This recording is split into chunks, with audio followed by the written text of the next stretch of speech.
The camera was already rolling. Dean Martin stood at the edge of the stage. His jacket was pressed. His glass was in his hand. The studio lights hit him the way they always did. Warm, familiar, like the sun had personal feelings about the man. And then the other man spoke, not to the audience, not to the camera, to Dean, in front of everyone, in a tone that had no business being used on a Thursday night in front of 11 million people. Dean did not move. That was the thing nobody understood later. He did not flinch, did not turn, did not set down his glass with the slow, deliberate weight of a man about to do something. He just stood there. Still. The way water goes still right before it freezes. What happened in the next 4 minutes got the tape pulled. Not reviewed. Pulled. And the people in that room, the producers, the stagehands, the 2 writers sitting in folding chairs near the back, none of them ever told the full story. Not in interviews.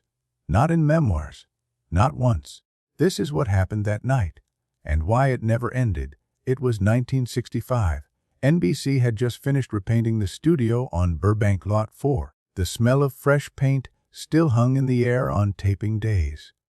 Dean Martin had been doing his variety show for 1 season, and the network was nervous in the way networks get nerve when something is working too well. They did not trust it. They kept adding things. Gusts. Formats, new segments designed to prove the show was more than one man with a drink and a grin. You know that feeling when something in your life is going exactly right, and instead of enjoying it, you spend the whole time waiting for someone to ruin it. That was Dean Martin in 1965. The show ratings were his, but the room was never entirely his. The guest that week was a man named Carlo Benedetti. That was not his ring name. His ring name was something harder, something that sounded like it had been hit several times and kept standing. He was a kickboxer from the European circuit. He had come to America 6 months earlier for what his manager called a promotional tour. What it was, nobody agreed on. He had appeared on 2 talk shows. He had been photographed at a boxing gym in Los Angeles with a cigarette in his mouth and his arm around a senator's son. He was the kind of man who existed at the exact intersection of sport and spectacle that American television in 1965 could not resist. His English was serviceable. His manners were not. Dean's producer, a man named Artie Rosen, who wore the same brown blazer every taping day, had booked Benedetti as a novelty, a 2-minute segment. Introduce him, let him say something interesting about Europe, maybe throw a mock punch at Dean, get a laugh, move on. That was the plan. Artie had not done enough research. Here is what nobody ever talks about. Benedetti had a habit, not a chemical habit, a social one. He tested men. He had done it in Marseille. He had done it in Hamburg. He had done it twice in New York in the previous 6 months. Once to a television presenter and once to a jazz musician at a private dinner. And both times the men had laughed it off or gone quiet. Benedetti took quiet as confirmation. It told him where the ceiling was. Had been watching Dean Martin for 3 weeks before the taping. He had watched the show. He had watched the way Dean handled hecklers. With warmth, with a joke, with the easy grace of a man who had decided long ago that conflict was not worth his suit. He had watched a clip of Dean on a panel show deflecting a pointed question about Frank Sinatra with a smile and a pivot so smooth the interviewer did not realize he had been redirected until he was already asking something else. Benedetti thought he understood Dean Martin. He was about to find out what Dean Martin was. But here is the part that never made it into any account of that evening. Benedetti had done his homework the wrong way. He had studied the performance. He had studied the show. He had watched Dean the way a man watches a door, looking for where it opened, where it gave, where the frame was soft enough to push. And what he found in clip after clip, in segment after segment, was a man who gave, Who bent? Who absorbed? Who turned every sharp edge into something smooth and warm and useful for television? What Benedetti did not study was what happened before the cameras. What happened backstage? What happened in the card rooms in Ohio in the early years before Dean Martin was Dean Martin? What happened to a boy who grew up between two languages in a town that did not always have room for both of them? What happened in the specific education of a man who learned, before he was 20, that a room could turn on you and the only thing that saved you was knowing exactly who you were before it did? Was Dean Martin the kind of man who remembered every slight, or the kind who absorbed them all and said nothing and carried them somewhere no camera ever reached? That question does not have a comfortable answer. The rehearsal that afternoon went fine. Benedetti was on good behavior. He sat in the guest chair. He answered questions about his training regimen. He flexed when Dean asked him to. The audience warm-up laughed. Artie Rosen stood in the back with his clipboard and thought about dinner. But something shifted between 3 in the afternoon and 8 in the evening. Nobody pinpointed it then. Nobody could pinpoint it later. Some shifts do not have a specific origin. They accumulate, they ripen, they happen in the gap between a man being watched and a man deciding he has seen enough. What changed between the afternoon rehearsal and the evening taping? Nobody could say with certainty. There were 3 versions. The stagehand's version, the version that made its way to 2 journalists who never published it, and the version that Dean Martin himself told exactly once, in a conversation that was private and stayed private for almost a decade. All 3 versions agreed on one thing. Benedetti had been different backstage before the segment. Not hostile. Something quieter than hostile. Contained. The way a man is contained when he has already decided what he is going to do and is simply waiting for the right moment to do it. Now see it from Dean's side. He had done this 100 times. The guest chair, the handshake, the 2-minute novelty segment that the network wanted and the audience would forget by Sunday. He knew the shape of it. He had been doing the shape of it since before most of the crew in that building had graduated high school. He walked back on stage after the commercial break the way a man walks into his own kitchen. Familiar, unhurried, already home. He gestured at Benedetti, and Benedetti, instead of standing the way guests stood, instead of offering the handshake that the segment called for, leaned back in his chair and said something. He said it in Italian first, just 2 words, then in English. He said Dean Martin was not his real name, not as an observation, not as a conversation starter, as a statement, delivered flat, to the audience, as if Dean was not standing 3 feet away. The audience did not know how to respond. Some laughed, the kind of laugh that is not sure of itself. Dean turned and looked at him. Not the look he used on hecklers, not the warm one, not the deflecting one, the other one. The one that came from Steubenville, Ohio. The one that came from before the name change, before the suits, before 11 million people on a Thursday night. The one from the kid who worked the docks and the card rooms and knew exactly what kind of man sat across from him and exactly what that man wanted. What Benedetti wanted was a reaction, a flinch, a pivot, a joke. Dean did not give him any of those things. He set down his glass.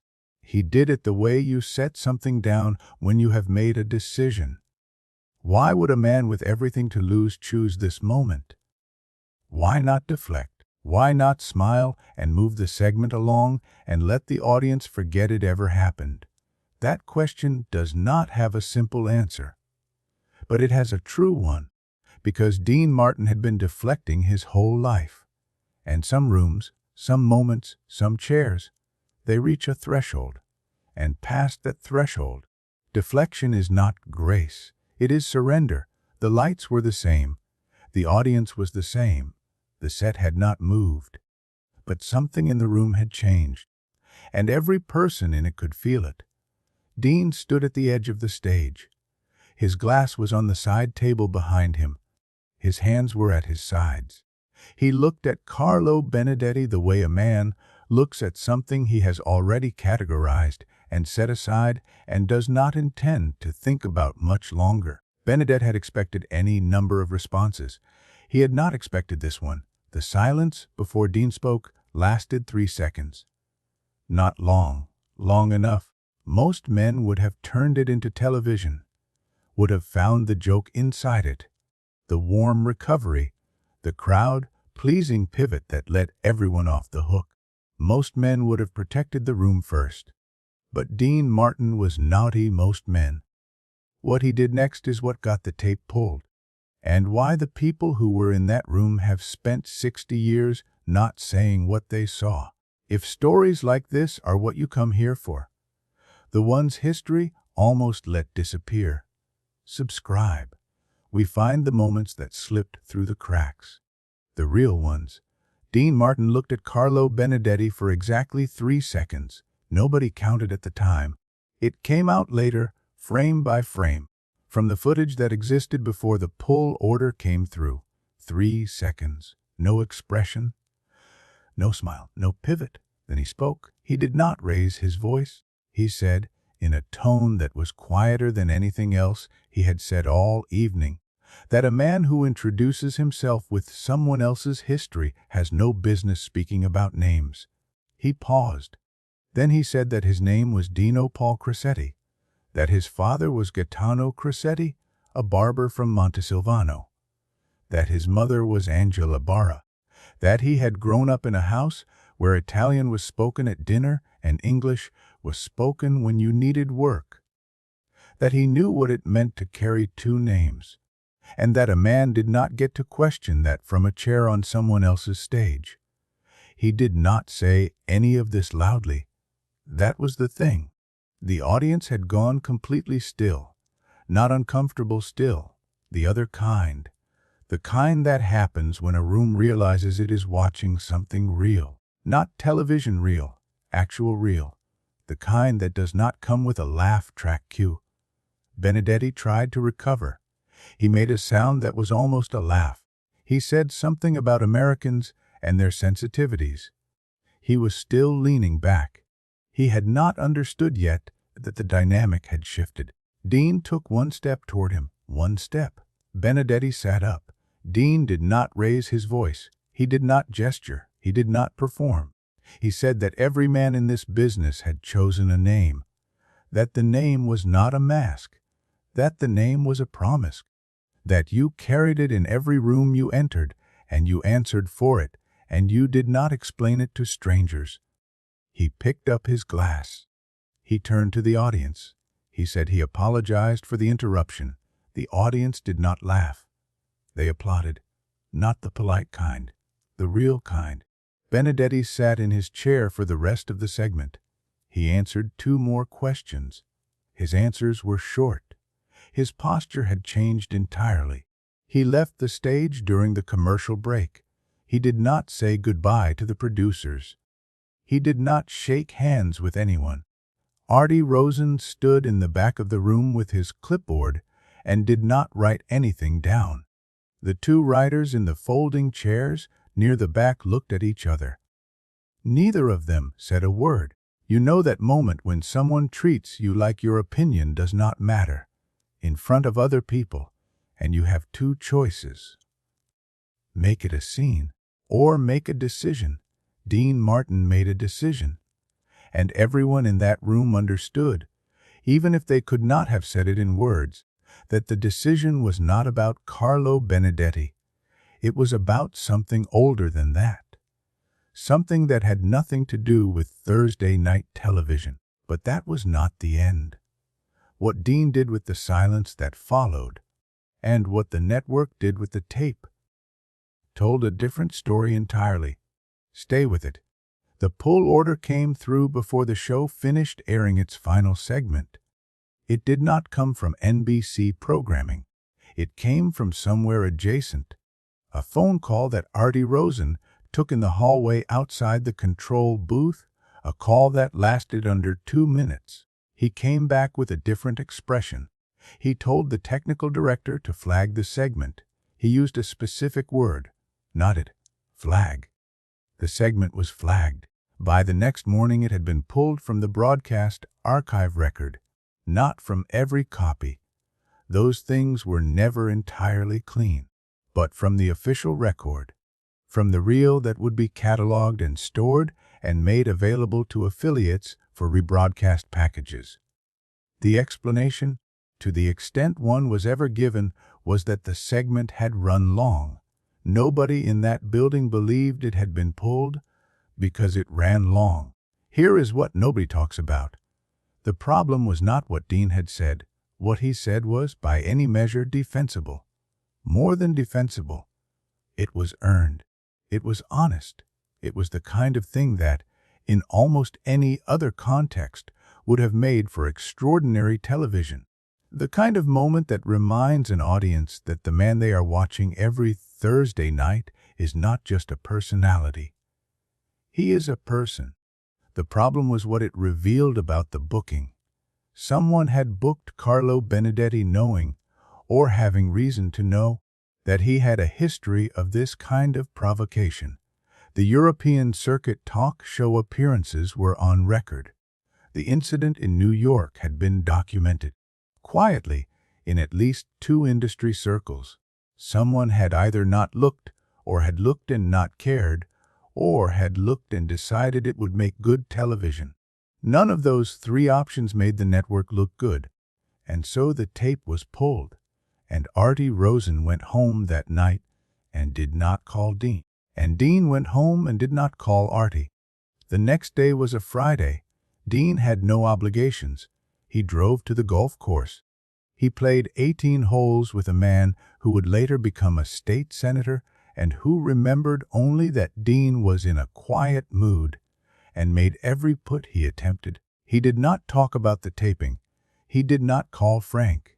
He did not call Sammy. He did not tell the story to anyone in his immediate circle for more than a week.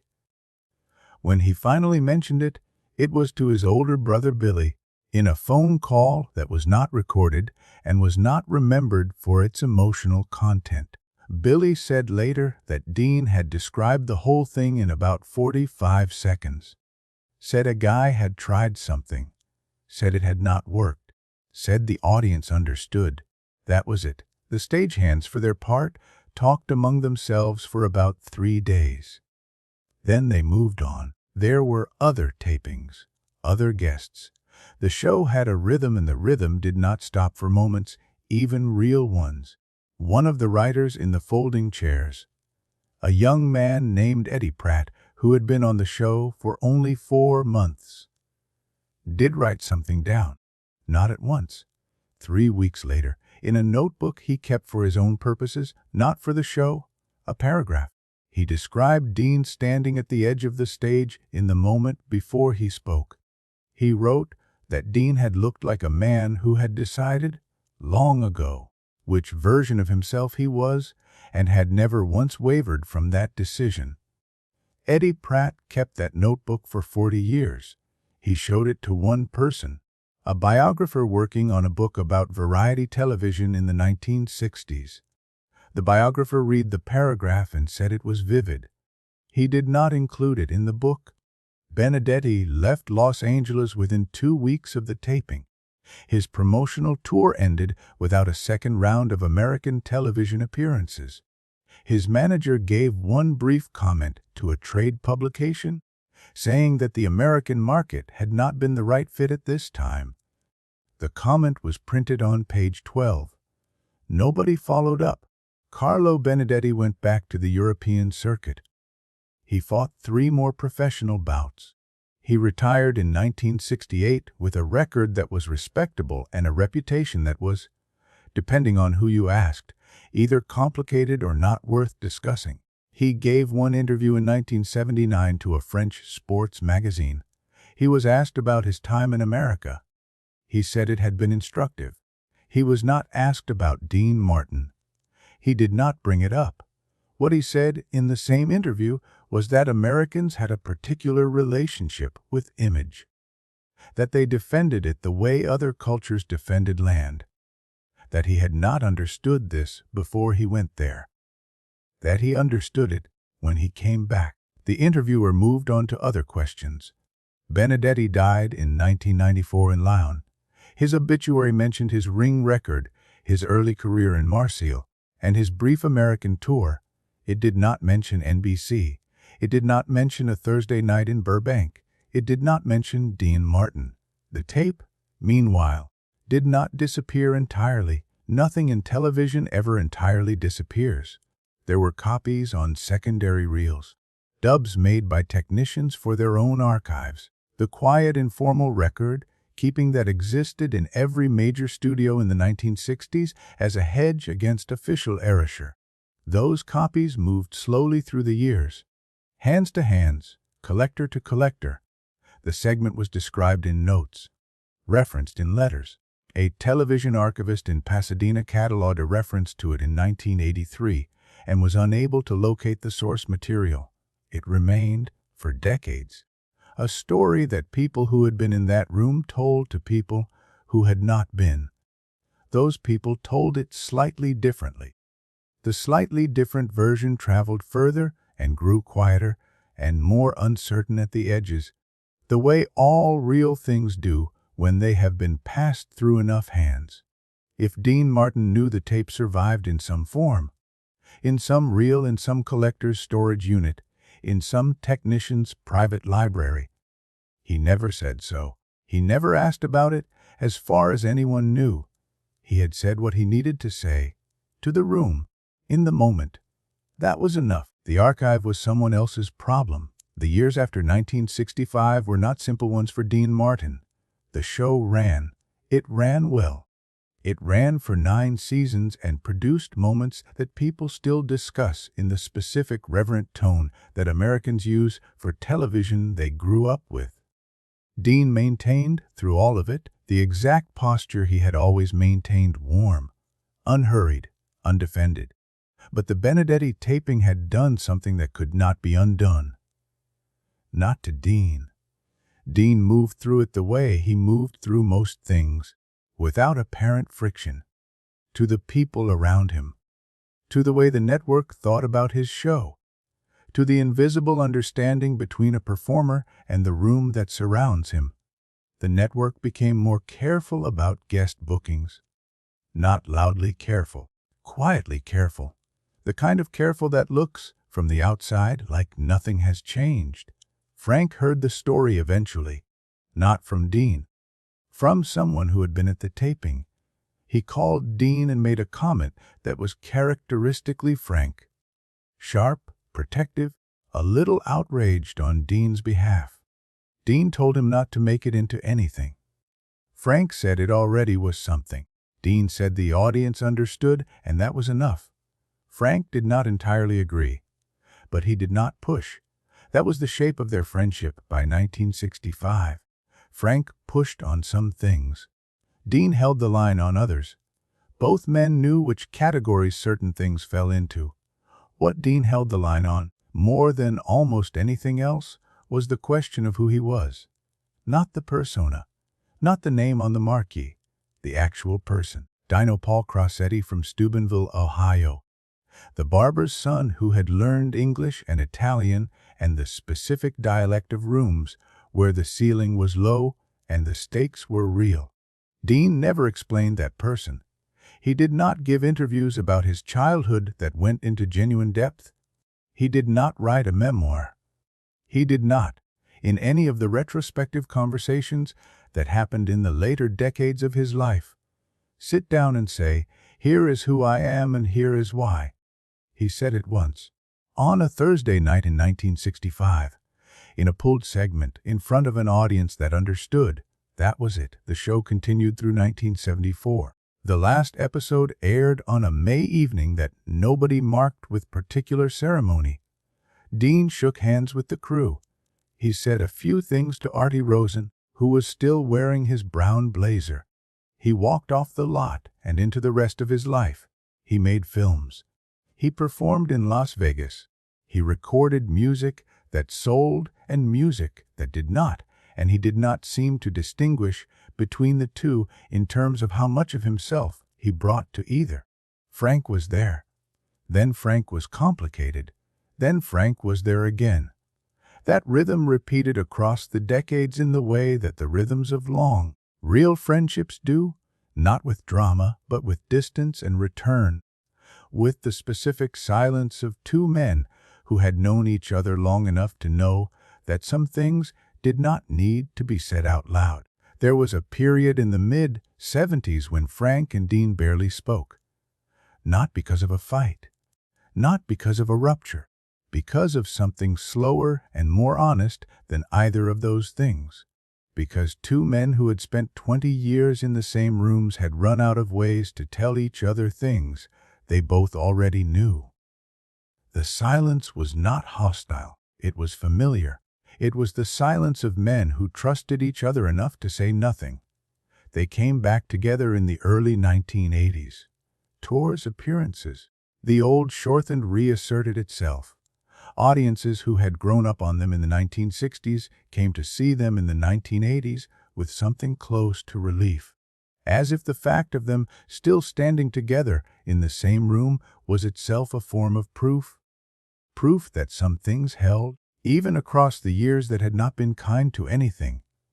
Dean's son Dino died in a military plane crash in March of 1987. After that, Dean was different, not broken, not absent. Different the way a building is different after something structural has shifted. Still standing, still the same building, but the air inside has changed, and anyone who spent time there before can tell. He still performed occasionally. He still appeared at the places he was supposed to appear. But the warmth that had been effortless became something closer to deliberate. He was still generous. He was still funny. But the ease was different. The ease that had looked so natural for so long had required something underneath it. And that thing was gone now. Frank tried. Frank always tried in the way that Frank tried things, loudly, with gestures, with dinners and phone calls, and the specific force of a man who believed that presence could substitute for what words could not reach. He organized a tour. He called. He showed up. Dean came for a while, then he stopped coming. He did not explain it. He did not fight about it. He withdrew, quietly, the way he had always done things that mattered. A man who had spent his entire adult life making other people comfortable in rooms had run out of reasons to be in rooms. There was a dinner in 1993. One of the last times the two of them were in the same place at the same time, with any warmth between them. Someone who was there described Dean arriving late and leaving early and sitting in between, with the specific stillness of a man who was present only as a courtesy. Frank told a long story. Dean smiled at the right moments. He said goodbye at the door and drove away and did not look back. Frank died in 1998. Dean had died 3 years earlier, on Christmas Day 1995. They never had the conversation that might have closed the distance. Whether that conversation was available to them, whether either man reached for it and missed, or whether the distance had simply grown too wide. Nobody who was close to both of them ever said with certainty. It never happened, and now it never will. This is not a story about a kickboxer who said the wrong thing on the wrong stage. This is a story about what a man owes himself, and how rarely anyone pays it. Dean Martin spent the first half of his life constructing a persona so perfect, so warmly impenetrable, that audiences across 3 decades never believed it could be disturbed. He was the man who did not need anything from the room, the man who was already satisfied before the applause started, the man who made belonging look effortless. But Carlo Benedetti, for all his calculation, had touched the one thing that was not effortless. The name, not as a legal instrument, not as a stage convention, as a decision, The decision that Dino Crocetti had made at some point in his early 20s, that he would carry two worlds inside him and answer for both of them and explain neither. For Benedetti, names were tools. You used the one that got you through the door. You changed it when the door changed. For Dean, the name was a promise, not to an audience, to himself, to the barber's house in Steubenville, to the version of him that had existed before anyone outside of Ohio knew he was alive.